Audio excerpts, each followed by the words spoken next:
বলাই হল মাহারা এক বালক। নিঃসন্তান কাকার ঘরে কাকিমার স্নেহে বড় হয়ে উঠছে সে। বাবা আছেন, কিন্তু সম্ভবত পরলোকগতা স্ত্রীর শোকে তিনি দেশছাড়া হয়েছেন, চলে গেছেন বিলেতে ইঞ্জিনিয়ারিং পড়তে। বলাই তাই নিঃসঙ্গ। গাছপালা এবং প্রকৃতির মধ্য দিয়েই সে প্রাণের সুর খুঁজে পায়। আর 5টা ছেলে থেকে বলাই একেবারে আলাদা। ছেলেবেলা থেকে চুপচাপ চেয়ে চেয়ে দেখাই তার অভ্যাস, নড়েচড়ে বেড়ানো তার স্বভাবে নেই। প্রকৃতির রূপ, প্রকৃতির পরিবর্তন সবকিছুই তাকে মুগ্ধ করে, বিস্মিত করে। পূব আকাশে স্তরে স্তরে কালোমেঘ জমলে ওর মনে ঘনিয়ে ওঠে অরণ্যের ভিজে হাওয়ার গন্ধ। ভরা শ্রাবণে ঝমঝম করে বৃষ্টি পড়লে ওর গা যেন শুনতে পায় সেই বৃষ্টির শব্দ। ছাদের উপর পড়ন্ত বিকেলে রোদ্দুরে ও গা খুলে কি যেন সংগ্রহ করে। মাঘের শেষে আমের বোল ধরলে ওর রক্তের মধ্যে জেগে ওঠে নিবিড় এক আনন্দ। ফাল্গুনে ওর মনে লাগে ফুলে ভরা শালবনের রক্তিম রং। বাড়ির সামনের ঘন সবুজ ঘাসের আস্তরণের উপর শুয়ে গড়িয়ে ও নিবিড় আনন্দ পায়। সমস্ত দেহ দিয়ে ও যেন ঘাস হয়ে ওঠে।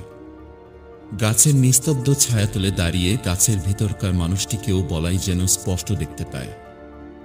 ওর ভাবে ভোলা চোখ দুটি কেবল যে ওপরের দিকে তাকায় তা নয়, মাটির দিকে তাকিয়েও কি যেন খোঁজে।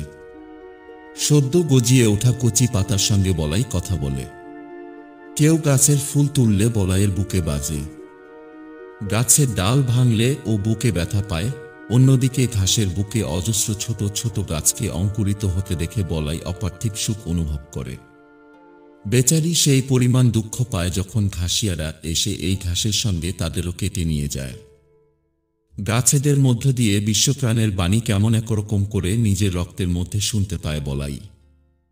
কাকা একদিন যখন খবরের কাগজ পড়ছেন, সেই সময় বলাই এসে কাকাকে টেনে নিয়ে গেল বাগানে। এক জায়গায় গাছের একটি চারা দেখিয়ে সে কাকাকে জিজ্ঞাসা করল যে এটি কি গাছ। দেখা গেল সেটি একটি শিমুল গাছের চারা। বাগানের খোয়া দেওয়া রাস্তার মাঝখানে বেখাপ্পাভাবে গাছটি গজিয়ে উঠেছে। শিশুর প্রথম বৃদ্ধির আভাস দেখে মা যেমন মনে করে সে এক আশ্চর্য শিশু, বলাই ভেবেছিল সেইভাবে সে কাকাকে চমকে দেবে ওই শিমুল গাছটিকে দেখিয়ে। কাকা চমকালেন না। যেহেতু রাস্তার মাঝে হয়েছে তাই মালিকে ডেকে সেটি উপরে ফেলার কথাই তিনি বললেন। একটা শুনে মর্মাহত বলে চমকে উঠে কাকাকে ও কাজ করতে বারণ করে না। কাকা, তোমার দুটি পায়ে পড়ি, উপরে ফেলো না। তবে কাকার মতিগতির উপর ভরসা রাখতে না পেরে সে তার কাকির কাছে যায় এবং গলা জড়িয়ে ধরে কাঁদতে কাঁদতে বলে, কাকি তুমি কাকাকে বারণ করে দাও, গাছটা যেন না কাটেন। মাটিহারা বলাই এবং তার কাকির অনুরোধে শেয়াত্রা গাছটি বেঁচে গেল। কাকার ঘোর অনিচ্ছা সত্ত্বেও তাকে রাখতে হলো তার নিজের জায়গায়। এদিকে অজায়গায় গজিয়ে ওঠা গাছটি নিতান্ত নির্বোধের মতো প্রতিদিন বাড়তে থাকল। শেষে গাছটির সঙ্গে বলাইয়ের ভারী স্নেহের এক সম্পর্ক তৈরি হয়ে উঠল। গাছটিকে কোনো রকমেই কাটা গেল না।